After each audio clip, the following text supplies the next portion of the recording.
All right. And now we are starting our live stream as well. And so we are going to give it,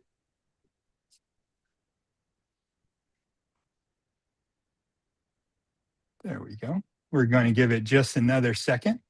Let some more people jump in. We have a packed house tonight, and we're very excited because this is going to be a wonderful conversation about certainly the topic that has driven the conversation in the industry for the last 12 to 18 months. And we're definitely going to be getting into that. So thank you for coming tonight. And we're going to introduce Santiago, do all of that here in just a second. We're so happy to have him here tonight.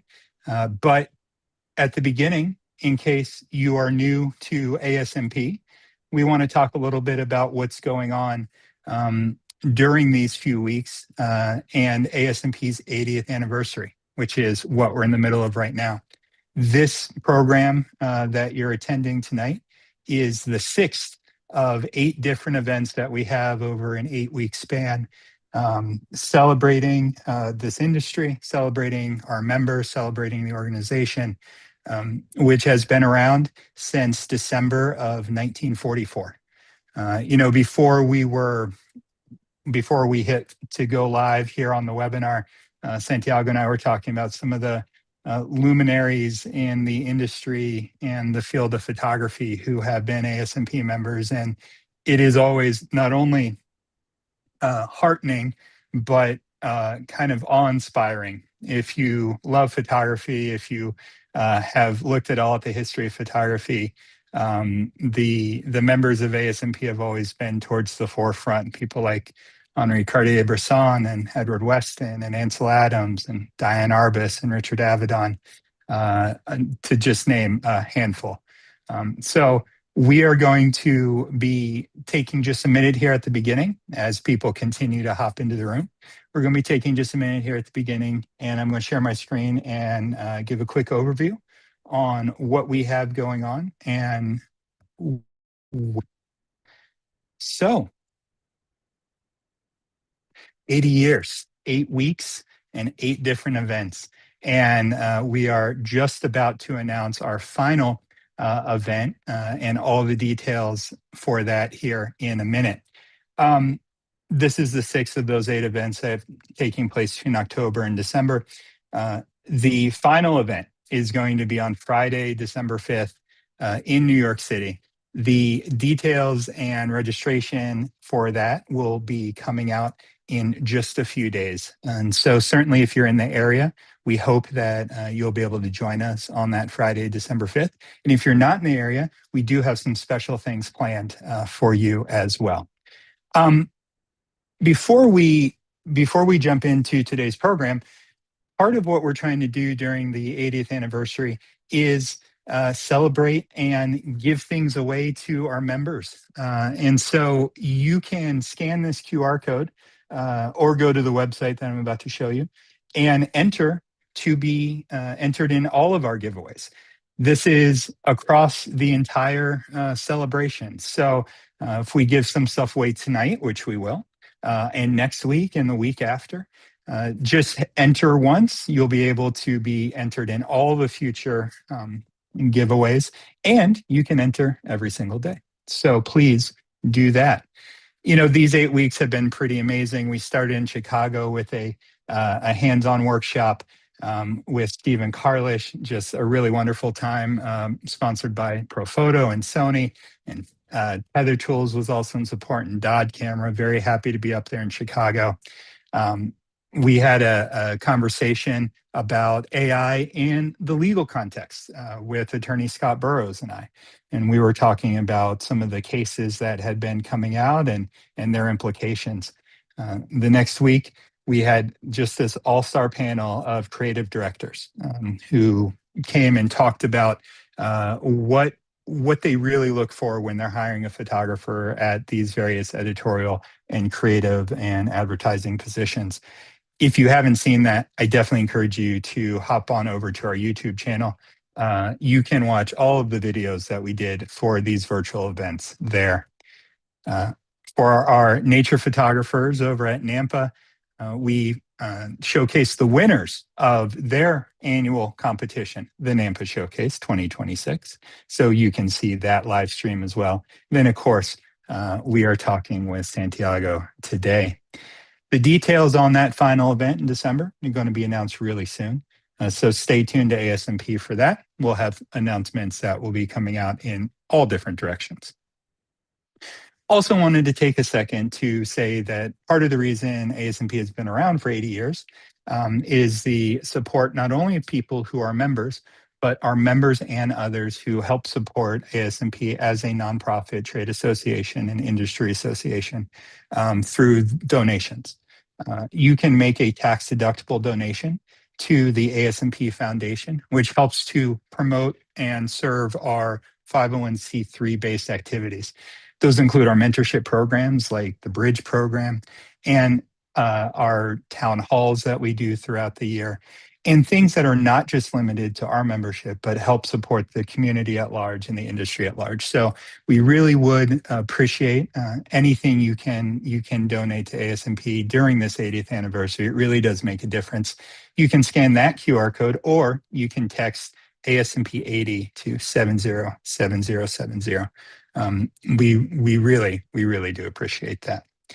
Before we jump in, I just wanted to say one quick note about our 80th anniversary mini site. So you can go over to asmp80th.org, and that's where you'll find all of the info on all the various events and giveaways and things that we've been up to. And please definitely take a look through it. And we want to take a minute and thank our title sponsors in particular. This program tonight is brought to you by one of our title sponsors for the 80th anniversary, Adobe. And we have other title sponsors who have been working with us throughout these 8 weeks, including Fujifilm, MPB, Profoto, Sony, and Westcott.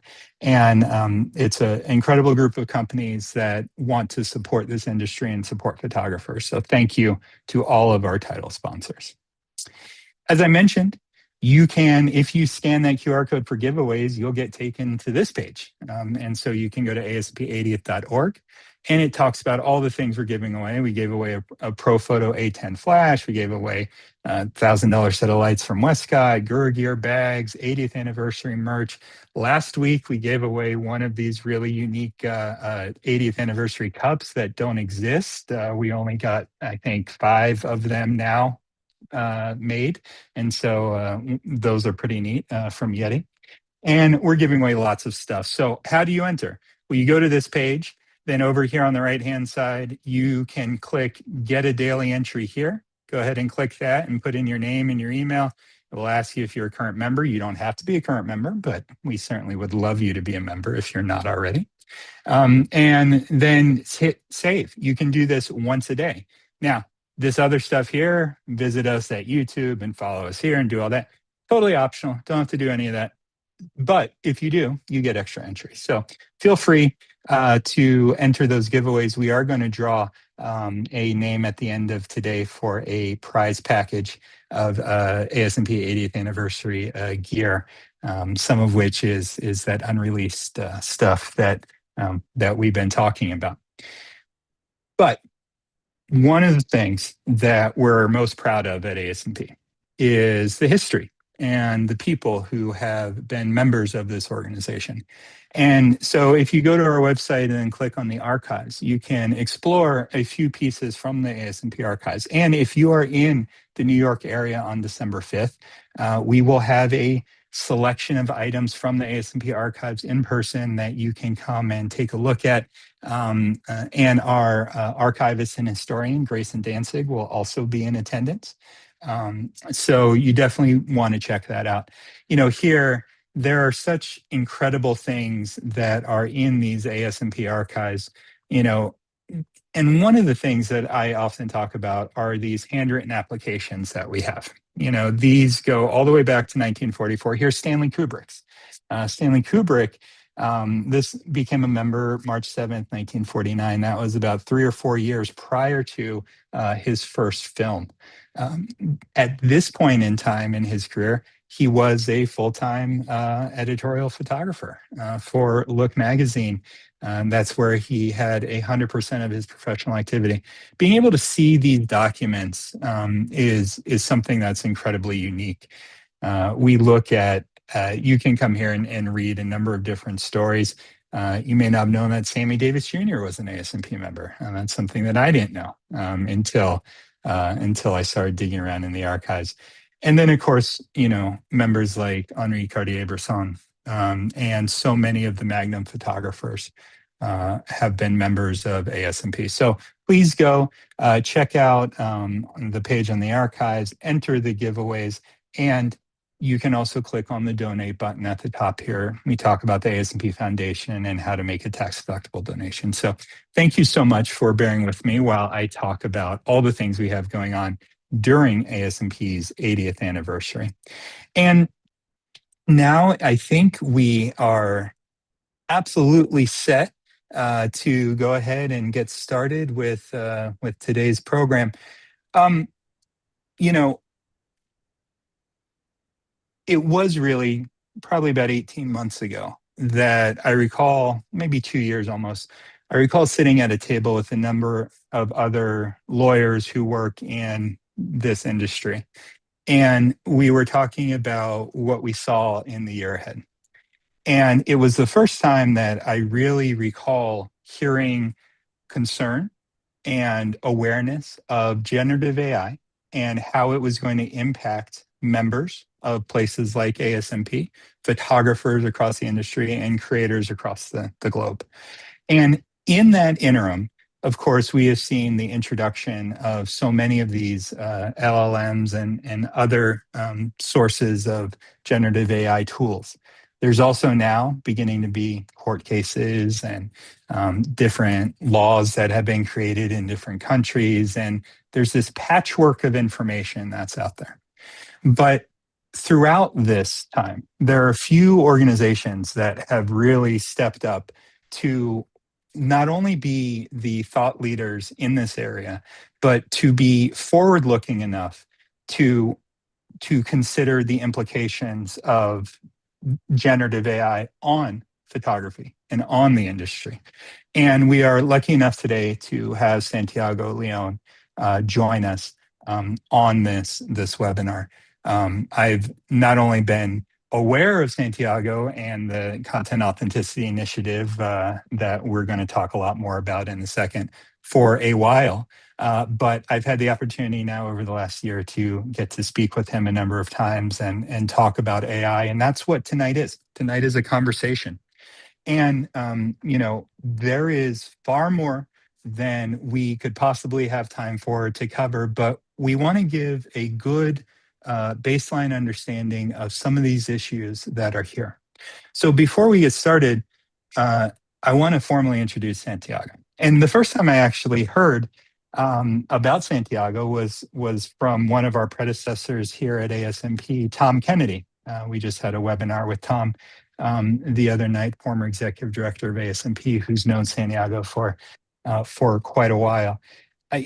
Santiago has such an incredible wide array of professional experience. He was a news and sports photographer for over a decade, covering the Olympics, World Cup soccer, politics for Reuters and for AP. He was award-winning war photographer for a decade for AP, where he photographed 9 wars on 4 continents, captured by Saddam Hussein's forces at the end of the first Gulf War, wounded in Bosnia. And what you see through all of this is Santiago's deep commitment to authenticity and transparency. He was a Nieman Fellow at Harvard University and the Vice President and Director of Photography for the Associated Press for 13 years. Now, in the last 8 years, he's been at Adobe. In the last 5, he's been working on this specific project that we're talking about tonight, the Content Authenticity Initiative. So if you couldn't tell in the last minute or so, we do have one of the world's leading experts in this area at the intersection of photography and AI. And Santiago, we're so happy to have you here. Thank you so much for taking the time. Sure. Thank you for that warm introduction, Thomas, and thanks to everybody who's joining us. I see we have 176 participants, so that's a very healthy number. Thanks, everybody, for carving out some time out of your busy days to come and listen to me, hopefully not ramble too much about all of this stuff. Um, you know, the work, I feel very fortunate. The work that I've been doing for the last 5 years on the Content Authenticity Initiative at Adobe is really an extension in many ways of my life's work in journalism and my dedication to transparency and authenticity. I'm just doing it now through a slightly different prism, through the technology prism, but the values run true. You know, as Thomas indicated, I've been blessed to have a very rich and fruitful career in photojournalism in a variety of roles. And, you know, I grew up in journalism. My father was a journalist. My earliest memories are in journalism. And so it's really part and parcel of who I am. And so being able to do this work now here is a great honor and a great privilege. As Tom indicated, we're going to have a wide-ranging conversation here. I guess the theme or the commonality of the conversation will be AI and the world we live in and what to do about it. And you know, problem identification is often straightforward. Solution identification is a little more challenging. And so we're going to start tonight's conversation with some solution identification that I hope will frame up the rest of the conversation. And so what I'm going to do is spend the next 10 minutes or so quickly running you through an overview of what is this Content Authenticity Initiative, what is it doing, what does it aspire to do, who's involved, etc. So let me just pull up a deck here and we can get going. So way back in 2019, seems like another era, Adobe research scientists were peering around the corner and could see quite clearly what was coming in terms of artificial intelligence. And that inspired Adobe to do two things. Number one, prepare themselves and prepare the company to embrace artificial intelligence as a creative tool, but also to put some safeguards in place to help make, you know, all of this safer. And I think if I had to boil down the work of this initiative, it's really all about safety. And we also wanted to do it in a way that benefited anybody and everybody. So pretty much everything you're about to see going forward is open source, which is to say anybody and everybody can use it. And that's really important. And that's Adobe's contribution to the digital ecosystem as a good corporate citizen. And so the initiative, you know, we live in this time where with a few keystrokes, I can create a little video like this, which is relatively harmless. Or a little bit more disturbing or concerning, perhaps, is the ability that people have to create images like this that were making the rounds at the end of last year on social media, purporting to show flooding or the aftermath of flooding in North Carolina. And why were these images making the rounds? Well, number one, to the untrained eye, they look very real. And secondly, the emotional connection that people were having, whether it was with the little girl or the puppy or both. And of course, both of them are completely artificial. So it sort of shows us the environment that we're currently living in. And there are plenty more examples like this. We see it all the time. It's starting to creep into our social media feeds. We see world leaders using AI for any number of purposes. And so we live in this world of tremendous doubt and uncertainty. The initiative in the last 5 years has grown significantly. I think we're past 5,500 at this stage. This is kind of a who's who of some of the more recognizable companies and organizations that are participating. You can see it's a blend of media companies, software, hardware, advertising, etc. ASMP, of course, is a proud member of the Content Authenticity Initiative, and we're grateful for their support. And we think that it's precisely the weight, size, and heft of this initiative, which is going to ultimately bring value to everything that we are doing. It's really focused on this notion of provenance. And provenance is a term that some of you might be familiar with from the art world, the provenance of a painting, who owned a painting, etc. In this particular instance, we're talking about the facts about the origins of a piece of digital content. Where did it come from? How might it have been altered along its journey from creation or capture through editing and onto publication, and then sharing some or all of that information with the viewer. So it's really trying to get to the origins of digital files or some part of their journey.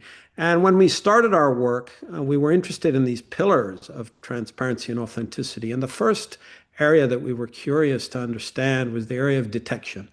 Detection involves uploading suspect files to programs that look for telltale signs of manipulation.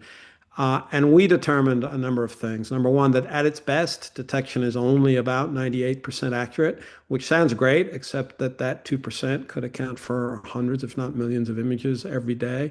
Additionally, it's not scalable, and it's invariably an arms race. So while we recognize the value of detection on an ad hoc basis, we're deliberately not playing in the detection space per se. And of course, our work around provenance is very valuable in the detection space. But we also focus, in addition to provenance, on two other areas. One is policy, because what we're seeing around the world is introduction of laws mandating transparency, at least for now, mandating transparency around the use of AI. And we spend a lot of time briefing lawmakers and policymakers around this country and around the world to make sure that their legislation is well informed and ultimately useful. We also spend a lot of time thinking about education. Whether it's classroom education, societal education, consumer education, there's a real need to help people understand how these technologies work and what some of the solutions are to help them make better informed decisions about what it is they're looking at or listening to. But as I indicated at the top, the focus here is on provenance. And in that instance, provenance then becomes really about proving what things are, as opposed to detecting what they're not. And the journey, just to give you an overview of where we're seeing interest in this, creators are interested in it as it relates to attribution and protection from data scraping. News media companies are interested in this as it relates to trust, which is at the core of all news media. Generative AI companies as it relates to transparency and compliance with impending legislation. Corporations around brand reputation and consumer protection. Insurance companies. How does the insurance company know that that picture of your flooded basement is actually real and not something you created on the web? Auditing, law enforcement, digital evidence is a huge area of concern. Courts are increasingly finding it hard to determine the nature of digital evidence. And there's a whole host of other examples that you can see there. And so what this tells us is that in these uncertain times, with this shadow of doubt over everything, provenance is becoming table stakes or essential for a great number of industries who depend on the accuracy and the trustworthiness of the information that they are publishing or distributing or making available. So that sort of tees up the landscape. But now I just want to get into the technology a little bit and introduce this notion of content credentials. Content credentials, as you'll see in a minute, comes from an underlying standards organization called the C2PA. But content credentials is really, you can think about it like a digital nutrition label for online content. In the same way you would go to the supermarket and pick up a can of beans, see what's in it. Here you can inspect the provenance and the ingredients of a particular piece of digital content. And we're busy applying this to photos, video, audio, Gen AI, and more. And in order to get it to work across an increasingly complex digital ecosystem, we found that we have had to divide the labor up into a number of areas. So we start with capture, and here we're working directly with the camera and smartphone and generative AI companies to make sure that content credentials are present in those tools from the moment of inception. So this is in a number of cameras already, Leica most notably, but coming to Japanese manufacturers very soon. It's in a number of smartphones, and we're working with a number of generative AI companies. And what this does is it establishes the origins of the file. This was the tool, or this was the Gen AI model that was used to create this particular asset. Next, we move on to editing. And here we're busy incorporating this into editing software. It's already in a bunch of Adobe products, Photoshop, Lightroom, Premiere, Bridge, InDesign, etc. But we're also working with non-Adobe vendors, Capture One, Camera Bits, Photo Mechanic, and those folks. And this allows you to keep track of the editing changes, what was done to the file in the editing process. Did I darken something, lighten it, crop it, tone it, whatever. And then thirdly, we move on to publishing. And here we're working with publishers, really anybody who's publishing anything on the internet, not just news media publishers, and working with the content management system ecosystem and the content distribution network ecosystem, all of the various companies and sectors that are responsible for getting content in front of you online. And the goal here is to maintain the integrity of the content credential so that we can then share this information with the viewer and help them make a better informed decision. When we get down into the weeds here, you can see that at every step of the way, we can get very granular in terms of what we're able to capture and share. But of course, not everybody's interested in the details. Sometimes there are security or safety or privacy concerns. So ultimately, all of this is customizable, and the users and the publishers will be able to determine how much or how little information they want to share, depending on what the use case is. But the goal is that this icon, the CR icon for credential, becomes as ubiquitous and as widely understood as, let's say, the copyright symbol or the Creative Commons symbol, indicating to the viewer when they see this icon that there is underlying information. And if they are curious about the provenance or have a doubt about whatever it is they're looking at, they can look at that information and it will contribute to their better understanding. The technology that we're using here in its maximal iteration is a blend of three things. We're using cryptographically secure metadata that's been around for a long time. It's the type of stuff you use for secure online transactions, combining that with invisible watermarking, and then fingerprinting, which involves storing some information about the file on the cloud, allowing that information to be compared with what's in the file at hand. This trifecta, these three components of resilience, are very, very durable. In isolation, they all have vulnerabilities, but when you combine them, they're much stronger than the sum of their parts. We're also incorporating into some instances at Adobe this notion of creator opt-out, which allows creators to label their content, do not train, please do not use this for training generative AI engines. Of course, that's dependent on those data scrapers respecting that, but there's a direct relationship there to the jurisprudence and the legal stuff that's been going on for the last several years, where we're starting in some instances to see a shift in favor of the creator, in other instances, not so much. And so it's kind of a give and take, but we'll have to see how all that plays out. This is a sort of an early attempt to allow people to label their material and clearly indicate a preference. When it comes to AI, of course, which is at the core of what we're talking about here, this notion of if you were to come across this image of penguins in the desert, you could click on the little CR icon there, and it gives you that digital nutrition label telling you, in this case, that it came out of Photoshop and Adobe Firefly, which is the suite of generative AI tools that Adobe offers. The good news is that everything that gets generated in Firefly upon download gets a content credential attached to it. And OpenAI, who are out there with Sora 2 for video and DALL-E 3 for stills, they also attach content credentials upon download. So it's encouraging to see that in the generative AI field, there is an appetite to actually add these things. And we see when conversations with some of the other vendors that they also seem inclined, either because they're interested in transparency or in anticipation of impending legislation or both, but it is heartening. On the video side of things, we have sort of a dynamic player that we've created here. So the line here is blue, as you can see, and then all of a sudden the line goes red. Why? Was the audio altered? Was some other element of this video altered? And so we're busy working in the video field to incorporate content.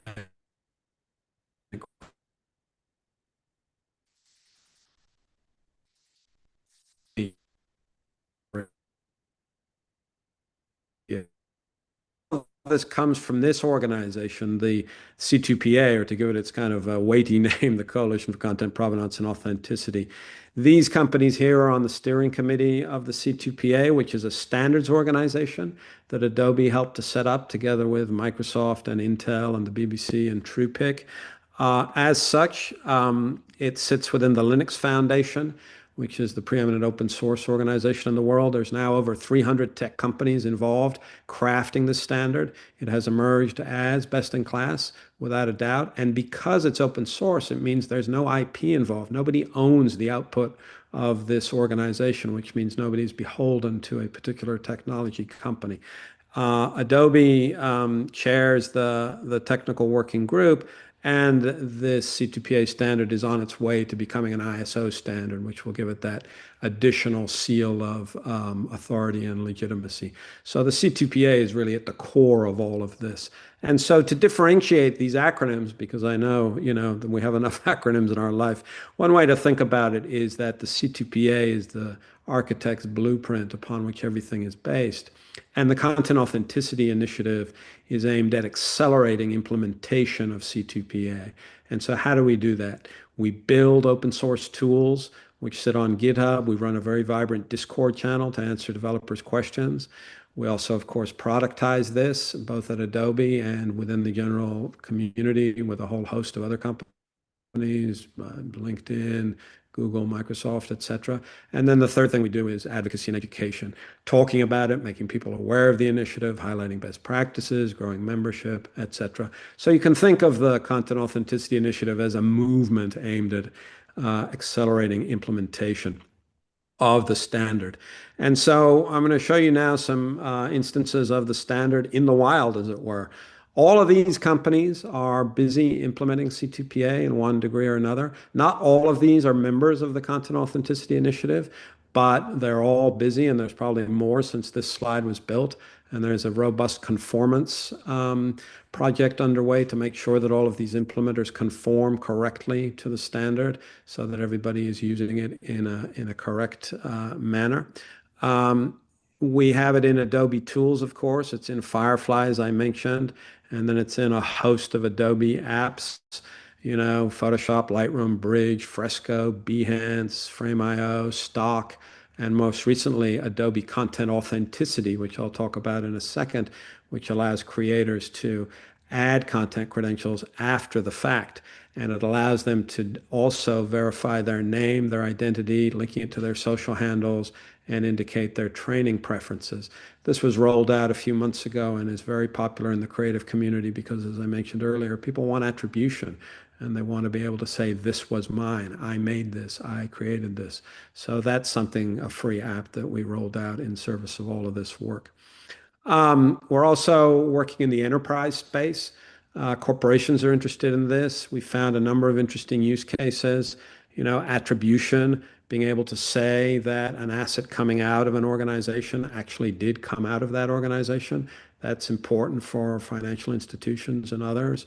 We're also finding that companies are interested in this for what we call wayfinding, using content credentials so that companies can track their assets. If they get a takedown notice or need to comply with a licensing requirement, they can quickly use this to find the assets, which is more challenging than it seems in large corporations.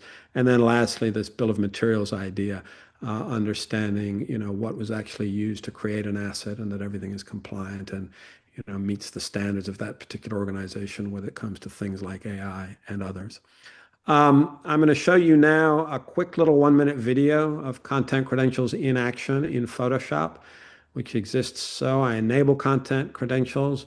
This image coming from Adobe Stock already has a credential because all of Adobe Stock material comes with credentials indicating that it came from Adobe.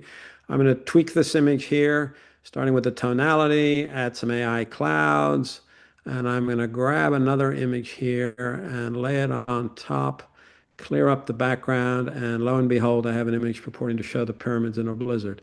Now, what I'm going to do is attach the content credential, and I'm going to export it. Now, imagine this popped up in a social media site where Snowy Pyramid CR indicates that it came out of Photoshop. When I hit inspect, it takes me to the back end. I can see the family tree of the image.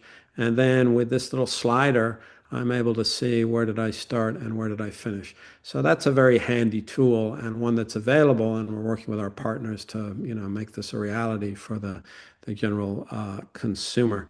In terms of implementations, Google just put this into their new Pixel 10 phone, so that now has content credentials. Samsung has it in the AI feature of their Galaxy phones. As I indicated, Sony has this in their new camcorder, which is already out. OpenAI is using this. Smartframe is a photo licensing organization in the UK. BBC is busy implementing content credentials. LinkedIn, you're starting to see it more and more on LinkedIn. And you're now being able to see there's work being done to connect Adobe Content Authenticity, the app I mentioned earlier, with LinkedIn so that people can see the identity of the creator. Up until now, it's only been telling you the tools that were used. Now you can be able to see the identity.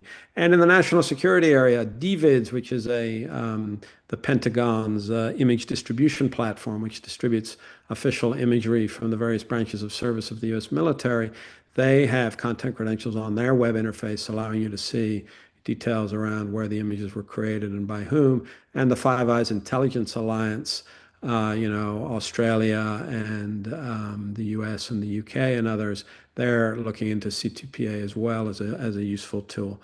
So you really see there some of the implementations, and we're really kind of getting this head of steam. And then just to finish up with these three key pillars, because it's important to look at this holistically. The provenance, which I've spent a little while talking about, that's the technology, obviously, but we recognize that the technology is only going to take us so far. And so there are two other areas, as I mentioned at the beginning, that are hugely important. One is the area of education, with those three different forms or different types of education that you see, and the other is the area of policy. And when we look at it holistically, a couple of things happen. It elevates the conversation to one of societal importance, which we think it deserves. And in addition, it creates more entry points for people to get engaged, because not everybody is enamored of technology. Not everybody understands it. But when you add education and policy to the mix, there are more entry points for people to get engaged. And if there's a call to action here, it's join us. Membership is free. You can do it off of our website at contentauthenticity.org. We welcome individuals, organizations, companies, really anybody. And once you're a member, you get access to newsletters and invitations to online events and a whole host of other things as part of the broader provenance community. So that's the Content Authenticity Initiative in a nutshell or two, and hopefully that frames things up for the rest of our conversation. Yeah, thank you, Santiago. And for those of you who are familiar with CAI, I found just when Santiago was running through this with me the other day, there were things in there that obviously had changed in the last few months, because this is something that's ever changing. And if you aren't familiar with CAI before this moment, I bet there's one or two things in there that kind of blew your mind that it's out there and that it exists. Now we want to turn to kind of the questions that are out there. And, as Santiago said, there's solutions, which, he was outlining, but the questions and the problems tend to be a little more intractable.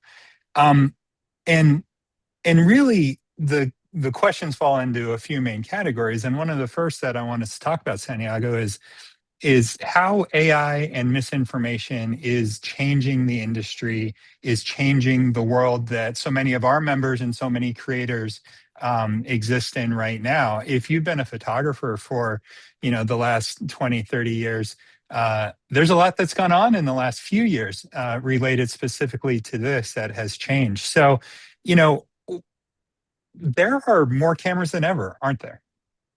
Yeah, somebody estimated the other day that there are in the region of 60 billion cameras in the world, approximately 7 cameras per inhabitant of the planet. Now, most of those are cameras that never, it's traffic cams or surveillance cams, the output of which never gets looked at unless there's a problem. But it is astonishing to think of that scale. Just the sheer number of lens-based, capture devices. Now, there's a smaller number, obviously, in the hands of people, but it's still a significant number. A lot of people have a camera with them in their pocket all the time, in the form of their smartphone. There are cameras being used to document a whole host of things that were normally never documented, sort of, normal daily life. And the volume, when I was running the AP's photo department, we were putting out somewhere in the region of 1 million images a year, about 3,000 images every 24 hours.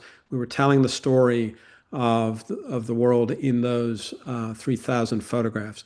When I started in this industry, 35 years ago, the world story was being told in 100 images a day, as opposed to 3,000 images a day. And so we're seeing this exponential growth. And of course, images are being delivered instantaneously, videos being delivered instantaneously. And we have also, of course, the amalgamation of imagery from so many different sources: news media, commercial imagery, social media imagery.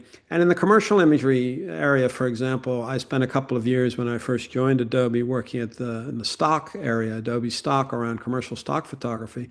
And my colleagues there, the team was processing 1 million images a week. So if AP is processing 1 million images a year, the stock area was processing 1 million images a week.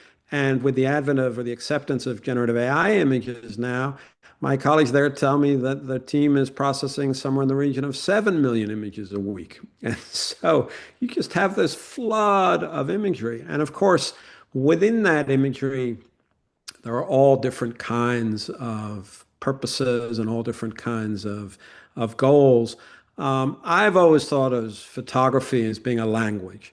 And I've always thought of imagery as being essentially, each image is a sort of a paragraph, a visual paragraph that tells you something about whatever it is represented in the image, or in the case of video, the video. And like any language, there are different ways to use it. I personally come from the nonfiction area of visual storytelling. That's my background.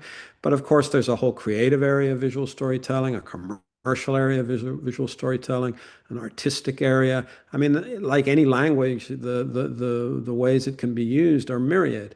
And so you have this massive amount of imagery. You have this myriad different ways that imagery is being used. And then in addition, over the last, say, 3 or 4 years, with the advent of generative AI, you have this doubt and confusion as to, well, what am I really looking at? Because it's not a binary proposition where everything is either AI or it's not, right? There's blending, there's all sorts of things going on. But I think what we're seeing quite clearly is that there is a shadow of doubt over everything. When it comes to fact-based imagery, that's particularly worrisome, right? Because it used to be that you could trust the image, and then if you couldn't trust the image, well, you could trust the video, because video was so hard to fake. Those days are long gone. Now you can fake the video too, and you can use AI to add elements. In addition, of course, the traditional structures of reaching the public, which were, at least in the area of journalism, limited to news media, right? For years, it was paper, TV, and audio.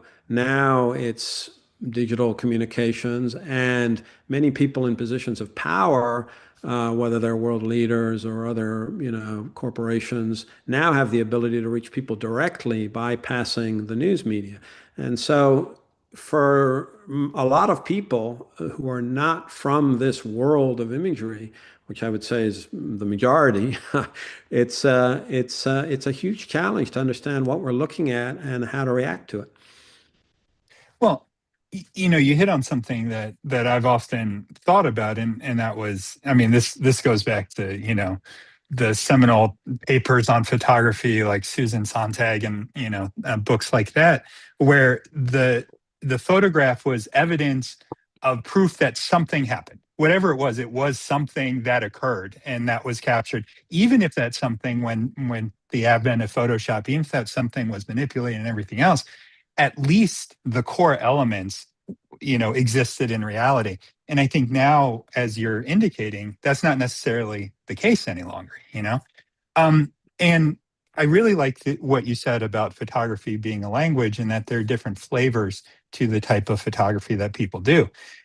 As you look at the different impact of generative AI on areas of photography, obviously you hit on one, photojournalism, where it is a nonfiction world. There really isn't a lot of place in the photography side of photojournalism for generative AI tools.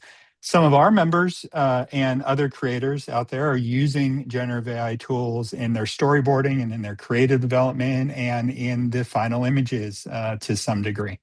Um, how do you view the impact of these technologies on some of those different areas in photography? It's a great question. I mean, well, first of all, in the sort of pantheon of human achievement, some people say that AI is right up there with the harnessing of electricity and the printing press and the wheel and, things of that magnitude.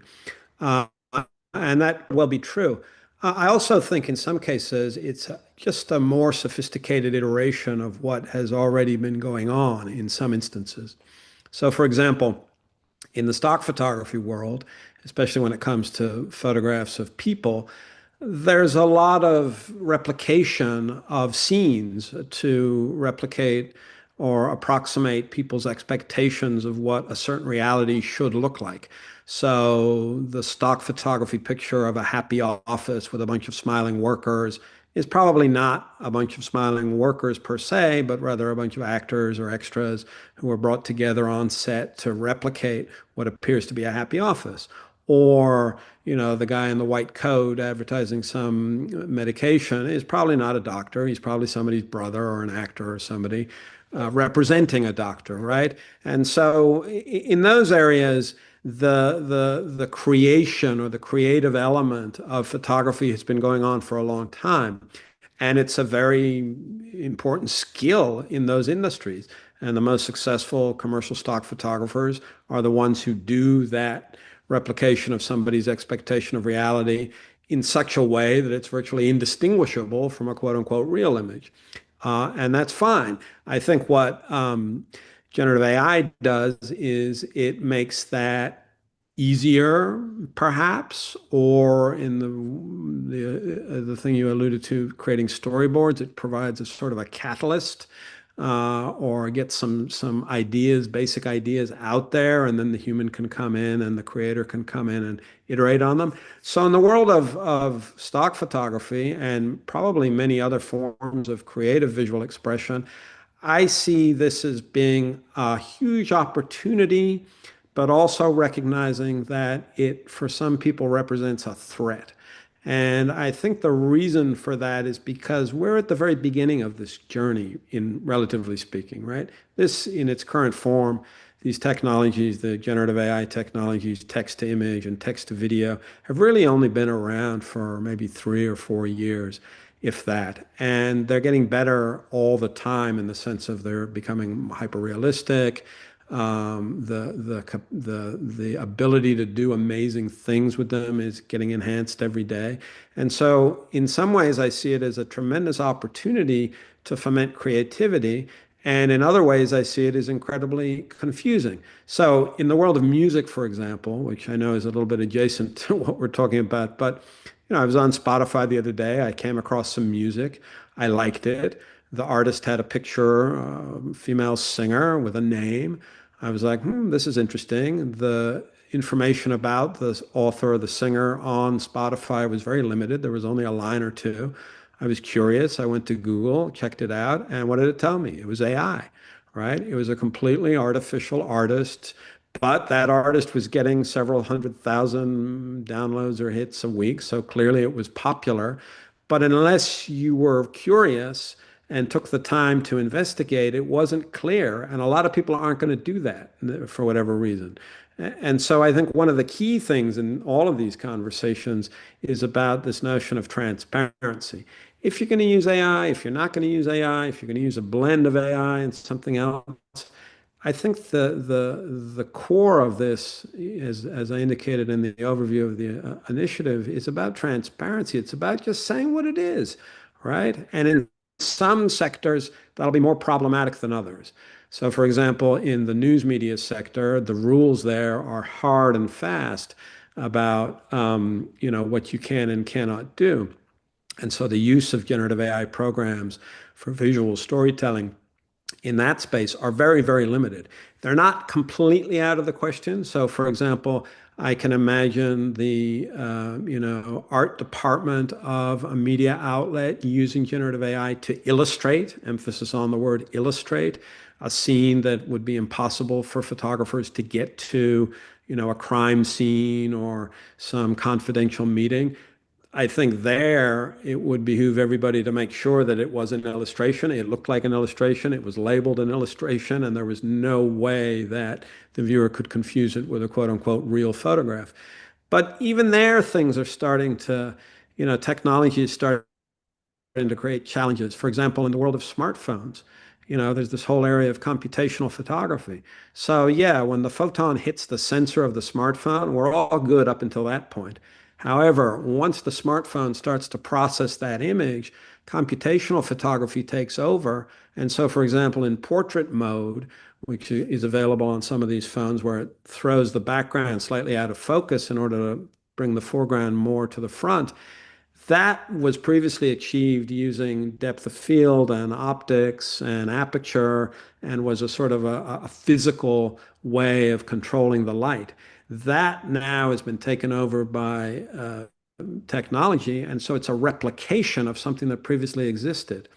And I don't think a lot of general consumers are aware of the existence of computational photography, and that while it looks real, it's actually, a computer program is taking over according to the preferences or the data that the manufacturer has around color palettes and a whole host of other things. And that's been going on for years with digital photography and purpose-built cameras. Each manufacturer had a slightly different way of capturing the light on the sensors in accordance to what they thought their consumers wanted. So, I think the theme here is that this seems like a massive leap forward, and in many ways it is.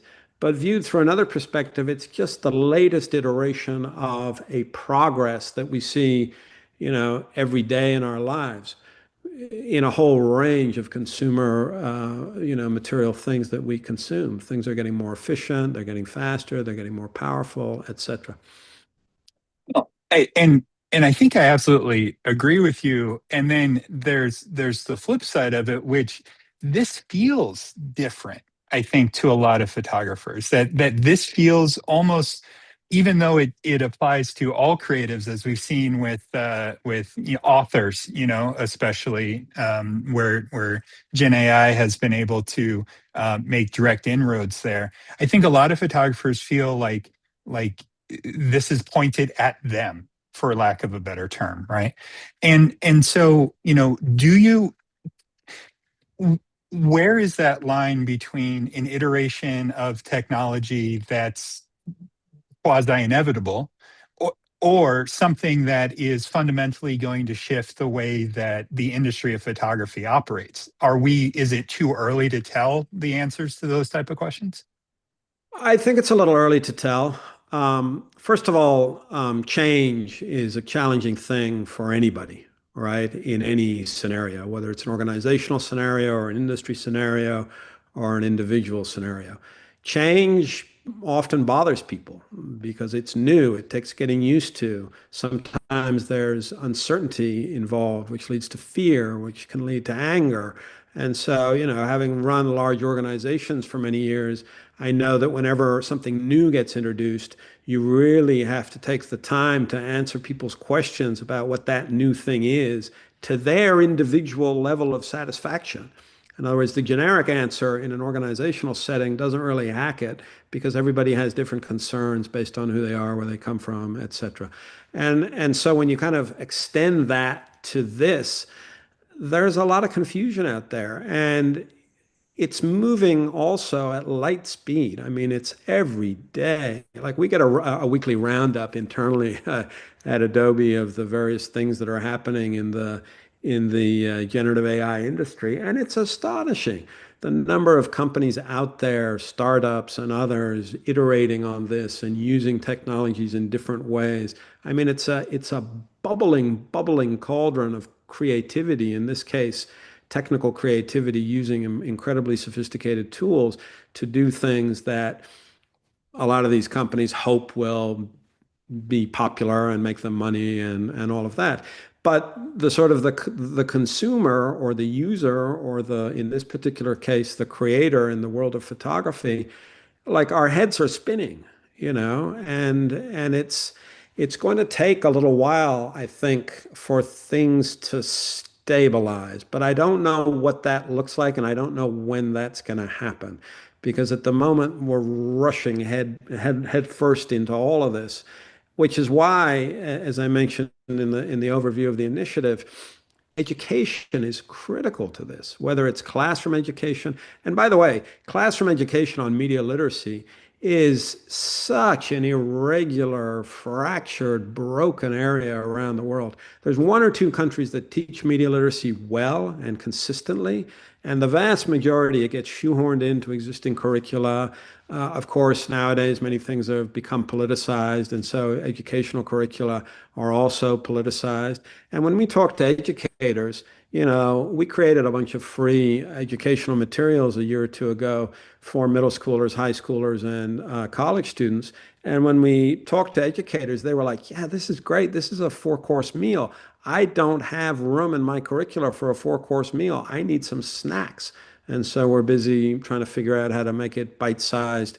But that's an area that, for me is hugely concerning, that young people are basically learning on their own or through their peer groups, but not in a structured way. And then societal education, which we're also focused on, it's kind of like waiting for the moment, because if we start the societal education now, while there are many iterations of provenance technologies, it hasn't gotten into the day to day. And I think when that happens, when our friends in the social media platforms and the news media platforms and others really start to embrace this, then we can start the societal education and then the consumer education, dear reader of the Daily Bugle, here's what this means, etc. So there's a lot to do in the education side. And then the policy side, where we're seeing, the EU's AI Act is rolling out in August of next year. There are a number of state initiatives in this country. There's stuff going on in China. There's stuff going on in the UK. At the moment, those are all focused on transparency as it relates to AI, which makes sense because AI is new. It's sort of like the equivalent of highlighting genetically modified foods. However, AI is fast becoming normalized. It's creeping into our lives inexorably and constantly. And people are using it. In some cases, they're not even aware they're using it because it's crept into consumer products. And, I use generative large language models sometimes if I'm stuck for an idea or if I want to summarize something or shorten something.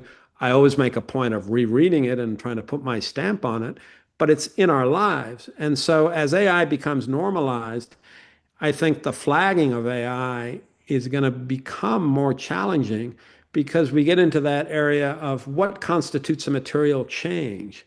In other words, if I use AI to make my sunset picture a little more red or saturated or orange because that's the way my eyes saw it, and my camera sensor failed me because it's not as sophisticated as my eyes, that's a relatively innocuous use of AI, right?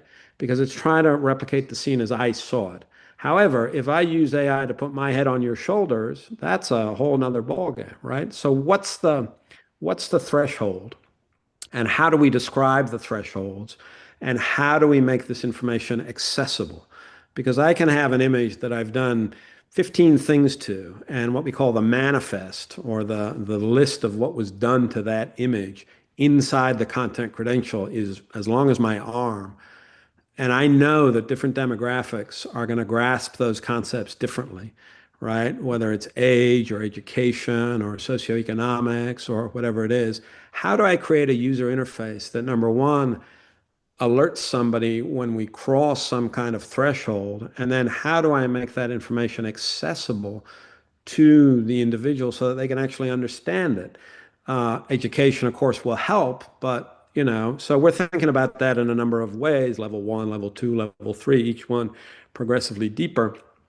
But then the notion of curiosity. You probably don't look at every nutrition label in the supermarket when you go to do your shop. You might look at something if you had a health concern or if you're worried about sugar or salt or something.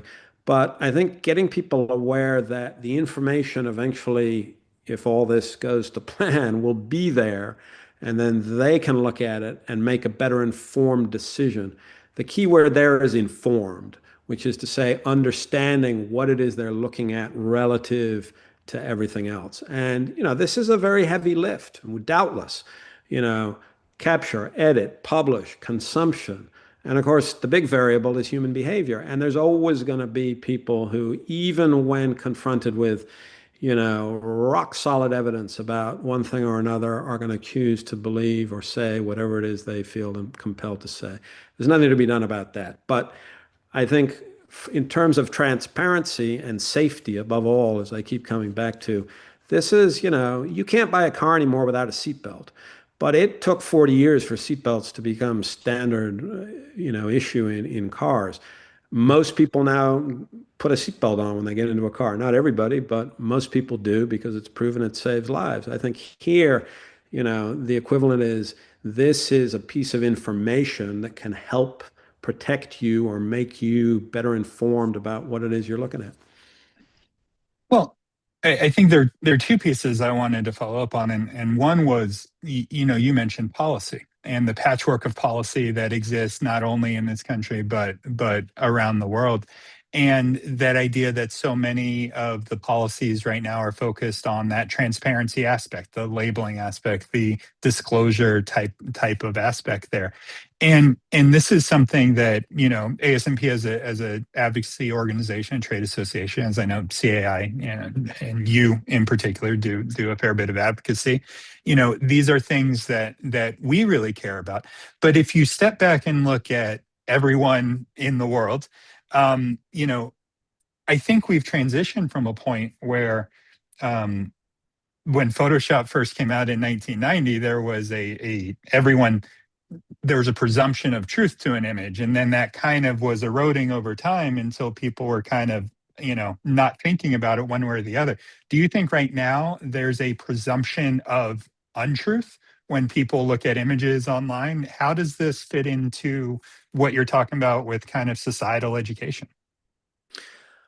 I think that there can be a presumption of untruth if an image goes against somebody's beliefs or their values. They look at someone and say, well, that's something, and they say, well, that couldn't possibly be true. So I'm going to discount it, even though it might well be true. And I think that has to do with a kind of a broader issue of imagination. Our species, I think, suffers perhaps collectively from a lack of imagination on occasions. We couldn't imagine terrible things happening, yet they do happen. We couldn't imagine some of the things that we're seeing in, international affairs around the world today because they're so awful and so many people are suffering at the hands of war or famine or disaster. Yet there it is.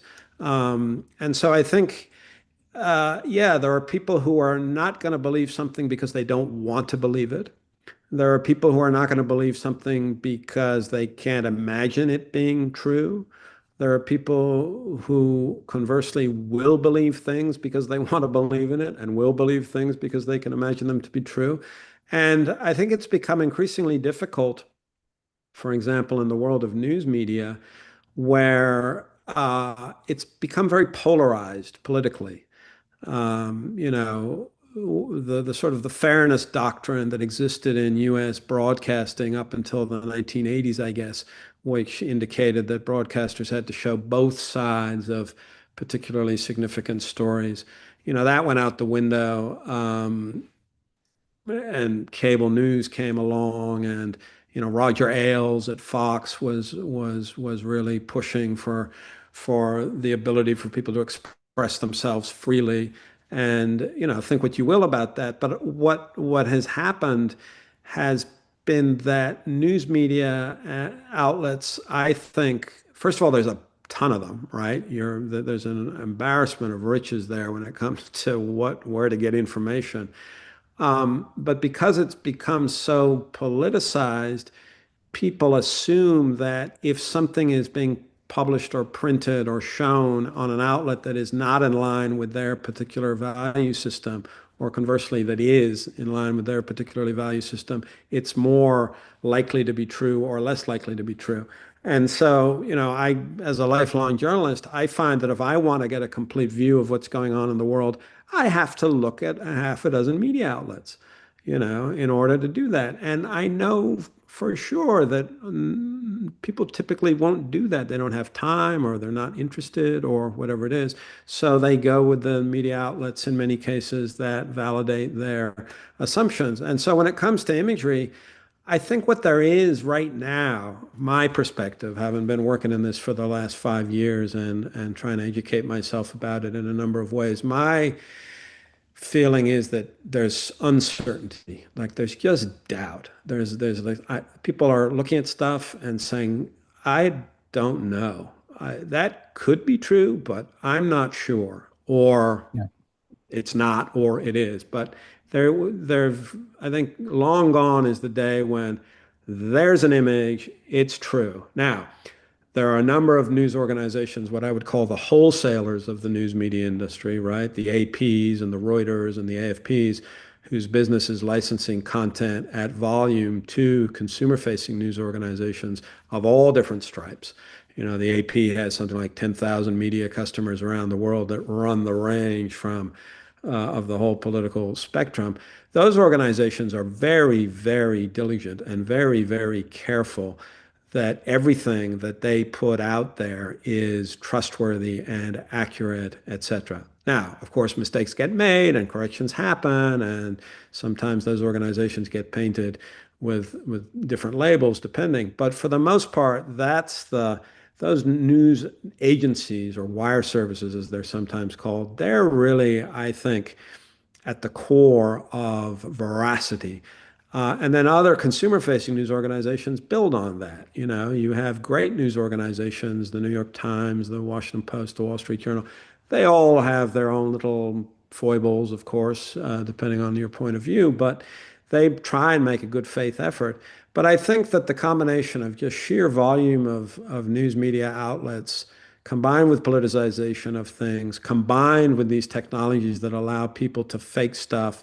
And we see from high office we see generative AI being used either in, satirical form where it's clearly a joke or an attempt at a joke, or more worryingly, we see political leaders amplifying things that have been created by AI by others that may or may not align with what they're saying.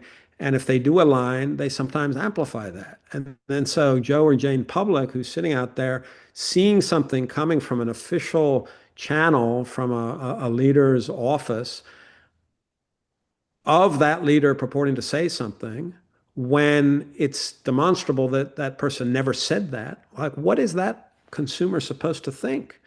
Right. Right? They're at a loss, and not surprising, which is why I think this business of labeling is helpful, but it's not a silver bullet, right? I think labeling is, and the provenance work that we're doing around labeling is absolutely fundamental and very, very useful. I think you need to combine it with robust detection software. And we work, even though we're not playing in the detection space per se, we work with a lot of leading detection firms, and they recognize the value of provenance in their detection work. In addition, you have the education, and in addition, you have the policy.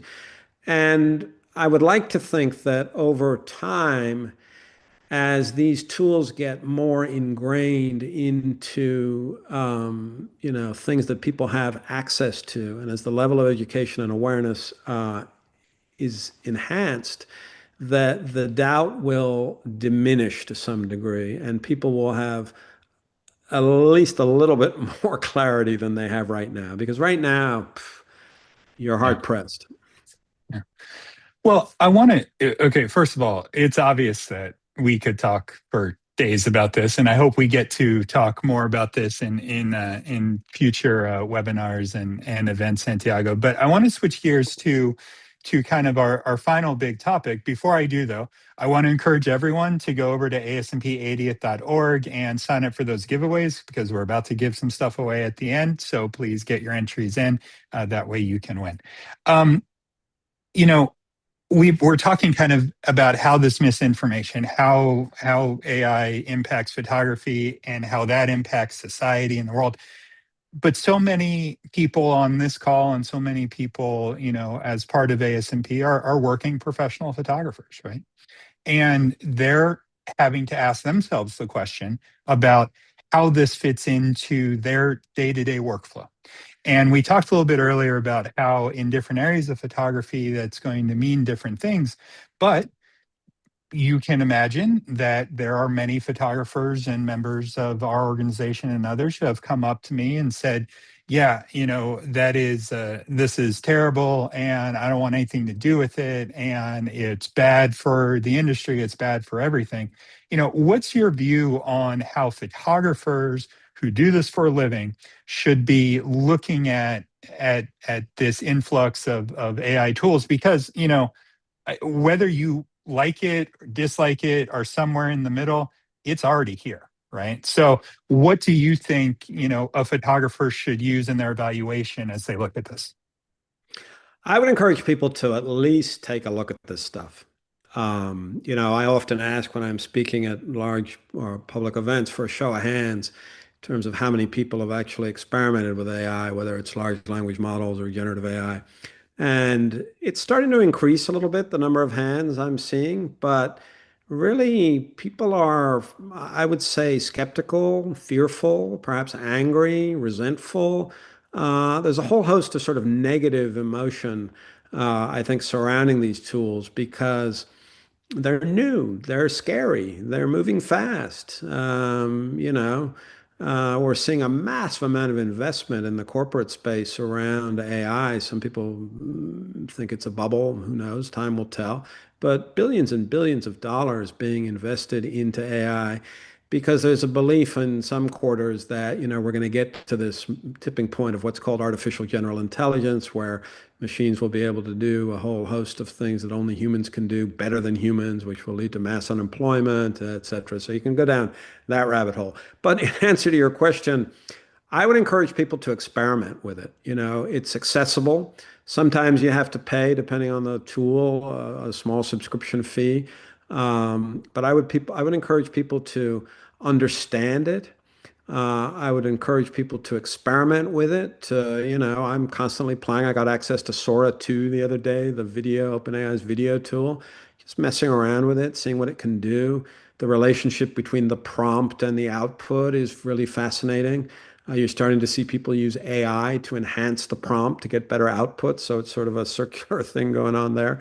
Um, but when cars were invented, people said, "Well, no, we don't want cars. We want faster horses."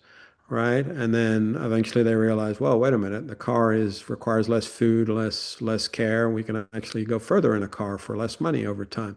And I think that there are plenty of positive and immediately accessible uses for this. Of course, the flip side of that is that there are concerns, not unfounded concerns, about the environmental effects of AI with regards to energy and water consumption. And in fact, what you're seeing in some sectors is a rejection of AI. Some film manufacturers are reporting increased sales of film. Some traditional film-based camera manufacturers are reporting increased sales of those devices. I have a couple of kids, 24 and 19. The 24-year-old is like, I don't want to touch this AI stuff. Like, I'm not into it at all. I want something, tactile, real. And so you're going to see that, I think, in the same way that even in the commercial stock photography space, or in the photography space writ large, whether you see people using medium format film cameras and large format film cameras sort of as a slow photography, if you like. So I think there's room for everybody, but I would encourage people to embrace it because it's here, it's not going away, it's going to become part of our lives. It already is part of our lives in many cases. Somebody said famously, AI is not going to put you out of a job. Not knowing how to use AI is going to put you out of a job. There may be some truth to that. I also think gauging, if you're a commercial photographer, and we know that, for example, in the world of advertising photography, there's a big industry around retouching pictures and making pictures look the way the customer wants them. And that's up until now has been a time-consuming and expensive part of the industry, and there are studios dedicated to that work, and that's great. I think that AI is going to change that aspect of it. And one of the things that I'm curious to understand is what does the commercial imagery customer want to know? Like, do Yeah. they want absolute transparency around the use of AI from the people providing imagery to them, or they don't care so long as it looks good, or some combination of those two things? But I think, this notion of transparency and honesty, I don't think you can go wrong with that. Yeah. uh, Going to your customer and saying, I did this, here's a version I did with the camera, and here's a version I did with AI, or whatever the case is. Here's what it is. I'm being transparent about it. You're the customer. You tell me what you want. What are your values? And I think what's happening in companies in the corporate space writ large is a lot of companies are in the middle of reinventing themselves as AI companies in the sense that they're using AI. We see that at Adobe with the investment in Firefly and generative AI. I was talking to someone the other day who's in a completely different sector, and they're, using AI to achieve efficiencies or add value to their customers, et cetera. So, given that it's here, and given that we're all going to get wet, so to speak, we might as well learn how to swim, right? Right. We might as Right. well be able to keep our Well, heads above water. Well, I think one thing you said there is really critical, and it has to do with the education that a photographer gives to their client and what they owe to their client and what their client is expecting from them with respect to AI and transparency. And I'll go one step further, and say from a legal perspective, there are such things that are up in the air with the Copyright Office about what is eligible for copyright protection. And if you're a photographer, like many ASMP members who work with large companies, those companies are expecting to own the intellectual property that you create for them, right? And so if you aren't forward with this type of education and transparency, you could find yourself in some issues. This is something that we've just begun to start seeing.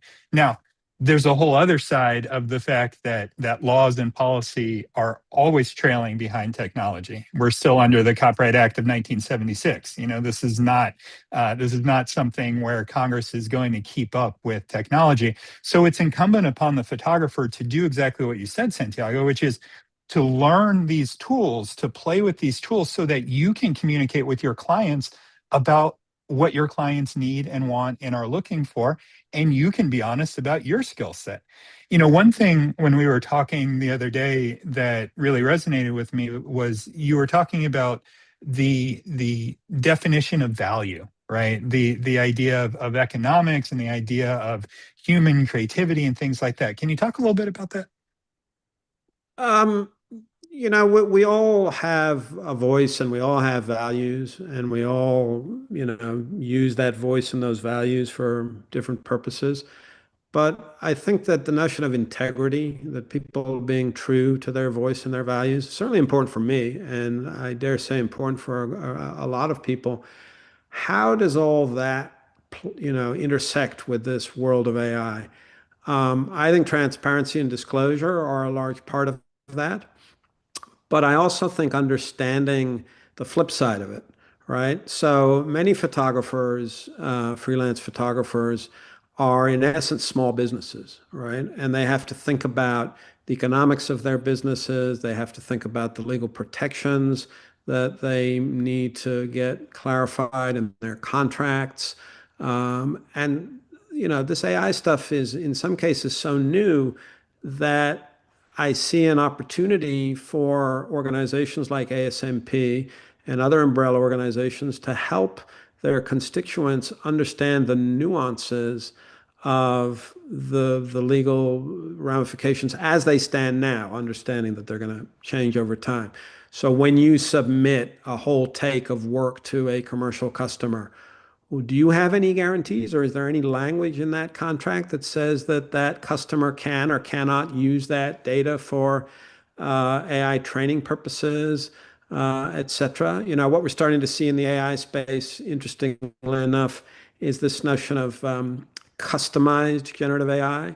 So, Adobe, for example, has been very, very clear from the outset of its AI play that we're only going to use material for training purposes that we have either explicit permission to use or that is in the public domain.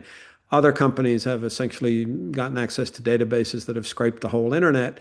And, there's a number of court cases out there arguing the pros and cons of that.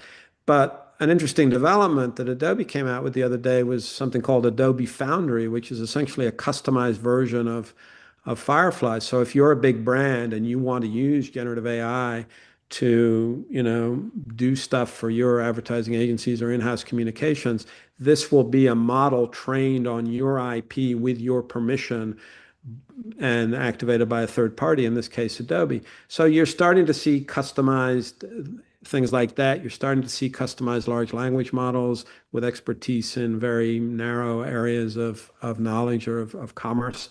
So I think for commercial photographers and any photographers really, asking yourself, well, there's nothing in this contract that mentions AI because the contract is probably a template from some time ago. What guarantees do I have as a creator that you're not gonna, as the customer, turn around and do a whole bunch of stuff with my content that might be work for hire, sure, but even just in that area, understanding what the ramifications are. So I think that embracing of it in order to satisfy your own values and your own preferences. And, we know in every industry there are abusive practices that happen. But the way we defend or protect ourselves from them is being aware of them and putting mechanisms into place to counter them. And I think that, there's definitely a legal aspect here. But there's also this notion of people defining as appropriate and useful what their values are and what their standards are and what their mission is. There's I think an opportunity at some point, perhaps down the road, to incorporate those kinds of mission or value statements into content credentials as a customizable template, where the photographer could presumably say, I'm Jane photographer and I'm a documentary photographer and my values are A, B, C, and D. And it becomes part of that sort of statement that then could be discovered through things like content credentials. I mean, we got a ways to go with this current iteration, so it may take a while, but that's an iteration I think could be useful. And I think, just being curious, just really being as curious and as inquisitive so people get their heads around this stuff. I think that's fundamental. And then based on the knowledge that they get and their reaction to it, taking a stance with regards to their own values and their own sort of statement about who they are. Well, and I think that one of the things that every photographer, no matter what discipline they're in, knows is that the person with the best photographs doesn't always get the job.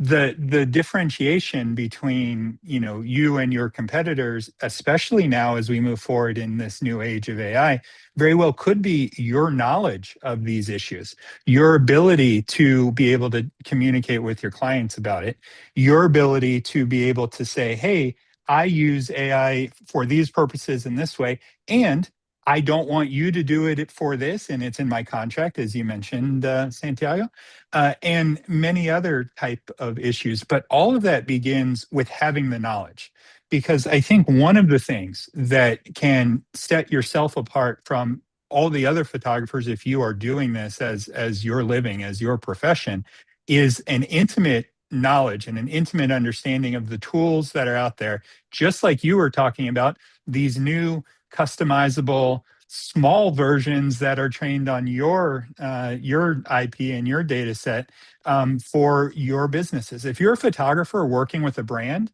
that may be looking into Adobe Foundry or some of those other options that are out there, you better know about that, because your work is either going to be involved in that or not. And I would rather you be in that conversation with your client than simply on the periphery. I think that's a really important piece.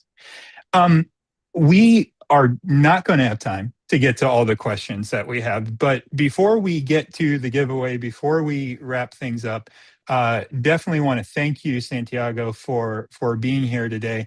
Are there any, for this session alone, because I am going to force you into talking with me again.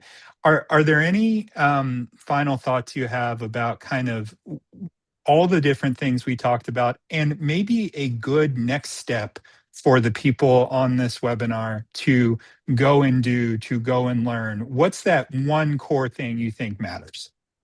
Well, I would say just as a basic call to action is consider joining the Content Authenticity Initiative. It's free. You can do it off our website, contentauthenticity.org. Gets you into the community, gets you access to newsletters, alerts you to impending events, whether online or in real life. That just gets you into under the umbrella, as it were, into the tent. And that's a good place to be rather than sitting outside of it. I think that's number one, I would say.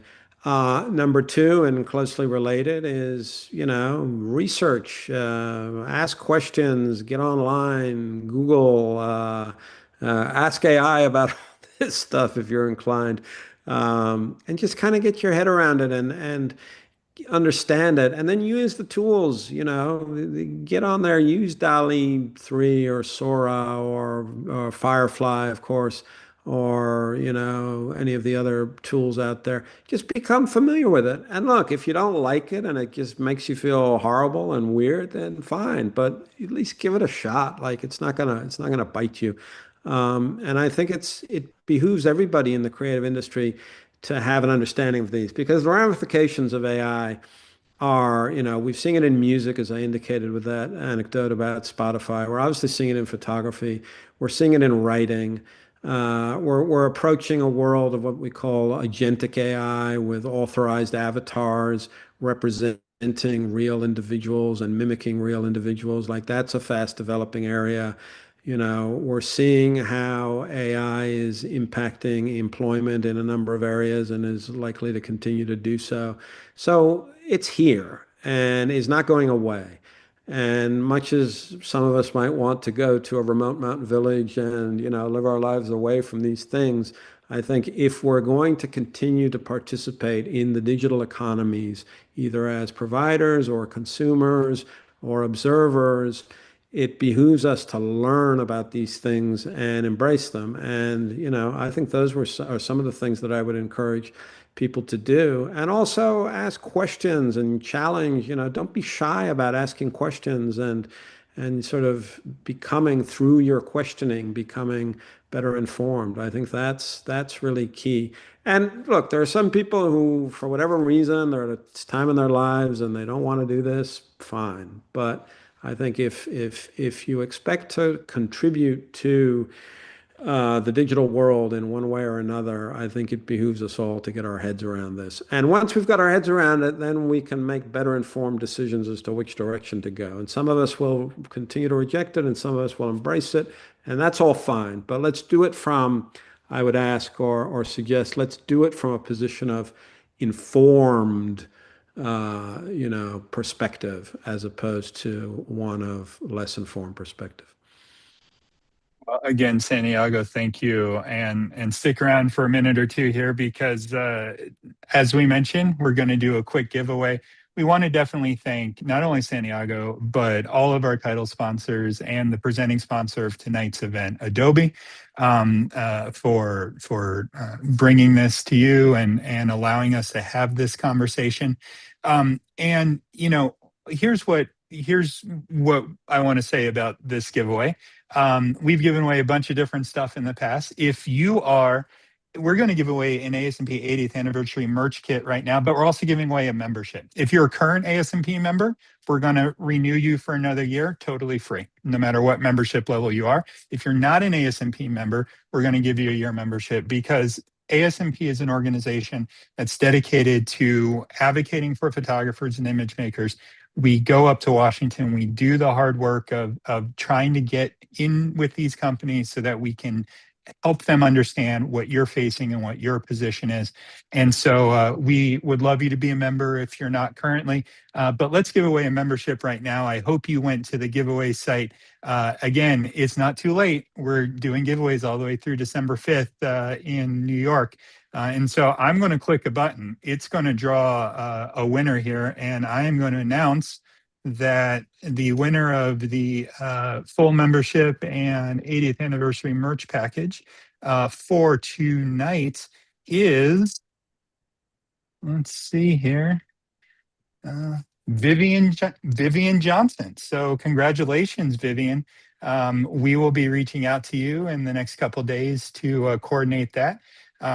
This has been another one of our events in the ASMP 80th anniversary celebration, the sixth of 8 different events. Please go check us out, asmp.org, asmp80th.org. Go check out the Content Authenticity Initiative. We really think that it is important work that Santiago and the team over there is doing for all the reasons we talked about and all the reasons that are yet to come. So thank you everyone for attending tonight. We hope you really enjoyed it. The recording of this will be on YouTube right now. As soon as we hit end, there will be a version up there. And so you can always go and watch this. You can also watch our AI presentation on legal aspects we did a few weeks ago with Scott Burrows. That's up on our YouTube channel, as well as a number of other things. Thank you again. Thank you, Santiago. And we will see everyone soon. Thank you. Good night.